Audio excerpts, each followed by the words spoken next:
අද සාදරයෙන් පිළිගන්නවා මගේ දේශමාන YouTube channel එකට. අද අප කතා කරන්න යන්නේ The Amityville Horror ලෝකේ කම්පා කළ අභිරහසක් පිළිබඳව. 1970 දශකයේ Amityville කියන කුඩා නගරයේ ලෝකයේ ප්‍රසිද්ධ වූ හරිම උත්සාහ භයංකර සිද්ධියක් සිද්ධ වෙනවා. මේ සිද්ධිය සිදු වෙන්නේ නිව්යෝක් රාජ්‍යයේ තිබූ සාමාන්‍ය පවුලක නිවසක. එම නිවස පසු කාලීනව ලෝකයේ අතුරුදහන් ආත්මයන් සිටින නිවසක් ලෙස හඳුන්වන්න පටන් ගත්තා. පළමු භයංකර සිද්ධිය 1974 නොවැම්බර් 13 රොනාල්ඩ් ඩිෆෙන්ඩර් ජේ.ආර් කියන තරුණයා තමන්ගේ පවුලේ 6 දෙනෙකු නිවස තුළම වෙත් තබා මරා දැම්මා. මියගියේ ඔහුගේ පියා, ඔහුගේ මව, සහෝදර සහෝදරියන් 4 දෙනෙක්. ඉතා අමුතු දෙයක් වුණේ පවුලේ අය සියලු දෙනාම ඔවුන්ගේ ඇදවල් මත මුහුණ පහළට තබාගෙන සිටින විදිහට මියගොස් සිටී. අසල්වැසියන්ට කිසිම වෙඩිහඬක් ඇහුනේ නැතිවීමත් මෙම සිද්ධිය තවත් අභිරහසක් කරා.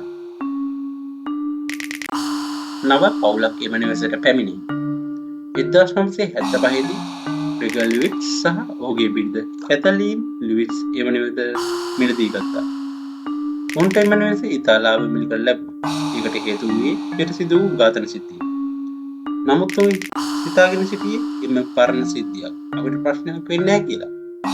නමුත් ඔවුන් එම නිවස පදිංචි වූවාට පසුව අමුතු සිද්ධීන් ආරම්භ වුණා. නිවස තුළ සිදු වූ අමුතු දේවල්. ලුයිස් පවුලට අනුව ඔවුන්ට අත්දැකීමට සිදු වූ දේවල් ඉතා භයංකරයි. අමුතු ශබ්ද, රාත්‍රී වේලාවට නිවාසය තුළ පාද ශබ්ද, දොරවල් හඬ, බිත්ති වලින් අමුතු ගැටුම් ඇහෙන බව ඔවුන් කියනවා. එකම වේලාව රිගල් ලුයිස් හැම රාත්‍රියකම 3:15ට හදිසියෙන්ම ඇහැරෙන බව කියනවා.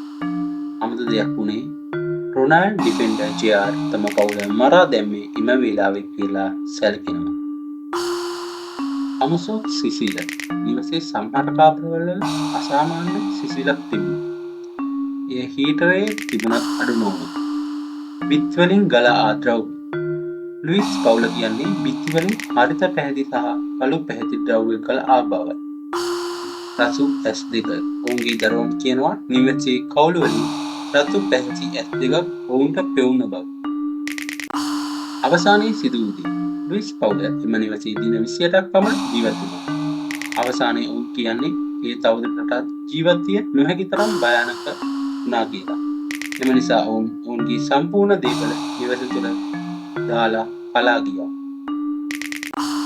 මෙම සිද්ධිය ලෝකයේ පුරා The Amityville Horror කියන භයානක පොතින් නිර්මාණය වුණා. පසුව එය The Amityville Horror ලෙස චිත්‍රපටයකටද නැගුණා. මේ ඇත්ත වශයෙන්ම සත්‍යයක්ද බොරුවක්ද? කෙනෙක් කියන්නේ මේ ඇත්ත වශයෙන්ම ආත්ම කියලා.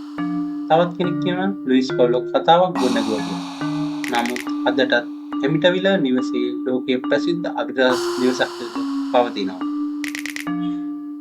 මෙවැනි අභිරහස් වීඩියෝ නැරඹීම සඳහා අපගේ දේශමානයේ YouTube channel එක subscribe කර තබා ගන්න. නැරඹු ඔබට ස්තුතියි.